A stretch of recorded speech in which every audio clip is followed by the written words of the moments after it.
നേര്യമംഗലം വനമേഖലയിലെ ദേശീയപാത നവീകരണവുമായി ബന്ധപ്പെട്ട് വീതി വർദ്ധിപ്പിക്കണമെന്ന ആവശ്യവും ഹൈക്കോടതി വിധിപ്രകാരമുള്ള ഭൂമി അളന്ന് തിരിച്ചിടണമെന്ന ആവശ്യവും ശക്തമായി നിലനിൽക്കെയാണ് വിഷയം അഡ്വക്കേറ്റ് എ രാജ MLA നിയമസഭയിൽ അവതരിപ്പിച്ചത്.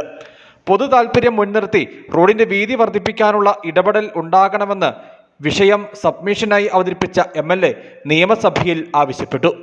ഉത്തരവിൽ ഈ റോഡ് വനം വകുപ്പ് ഉദ്യോഗസ്ഥർ വീതി കൂട്ടുന്നതിന് തടസ്സം നിൽക്കരുതെന്നാണ് ഈ വിധിയിൽ പറഞ്ഞിട്ടുള്ളത്. സാർ, വനവകുപ്പിന്റെ ഒരു നിലപാടെന്ന് പറയുന്നത് 1980 വന സംരക്ഷണ നിയമത്തിന് അനുസൃതമല്ല എന്നും കേന്ദ്രാനുമതി ആവശ്യമാണോ എന്നാണ് വനവകുപ്പിന്റെ നിലപാട്. സാർ, ഓടിക്കൊണ്ടിരുന്ന കാറിന്റെ മേലിലാണ് കഴിഞ്ഞ ദിവസം മരം കടപുഴകി വീണ് ഒരാൾ മരണപ്പെട്ടുള്ളത്. ഇതേ വിഷയം കഴിഞ്ഞ ദിവസം ആന്റണി ജോൺ ഇവിടെ ഉന്നയിച്ചു. സാർ, പൊതു താല്പര്യം മുൻനിർത്തിക്കൊണ്ട് ഞങ്ങൾ ജില്ലയുടെ MLA മാരും അതുപോലെ ജില്ലയിലെ നേതാക്കന്മാരെല്ലാം മന്ത്രിയിടത്തിൽ ഈ ശ്രദ്ധയിൽപ്പെടുത്തിയിട്ടുണ്ട് ഈ വിഷയം. സാർ, ഇതിനെതിരെ പൊതു താല്പര്യം മുൻനിർത്തിക്കൊണ്ട് റോഡിന്റെ വീതി കൂട്ടുന്നതിന് ആവശ്യമായിട്ടുള്ള ഇടപെടൽ വനവകുപ്പിൽ നിന്ന് ഉണ്ടാകണമെന്നുകൊണ്ടാണ് സാർ എന്റെ സബ്മിഷൻ. വനം വകുപ്പ് മന്ത്രി AK ശശീന്ദ്രൻ വിഷയത്തിൽ മറുപടി അറിയിച്ചു.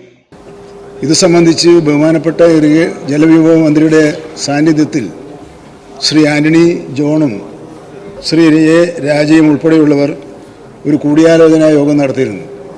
അവിടെ പൊതുമരാമത്ത് വിഭാഗവും വനം വിഭാഗവും റവന്യൂ വിഭാഗവും ആ പ്രദേശത്തിന് അവകാശവാദം ഉന്നയിച്ചിട്ടുണ്ട്.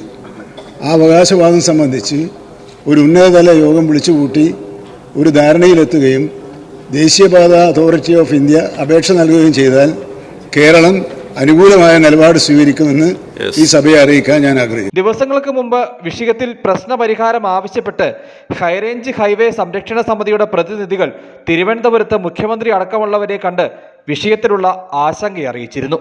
വികസനത്തിന് വിലങ്ങുതടിയാകുന്ന നീക്കം വനംവകുപ്പിന്റെ ഭാഗത്തു നിന്നുണ്ടാകാൻ പാടില്ലെന്നാണ് ഹൈറേഞ്ച് ഹൈവേ സംരക്ഷണ സമിതിയുടെ നിലപാട്.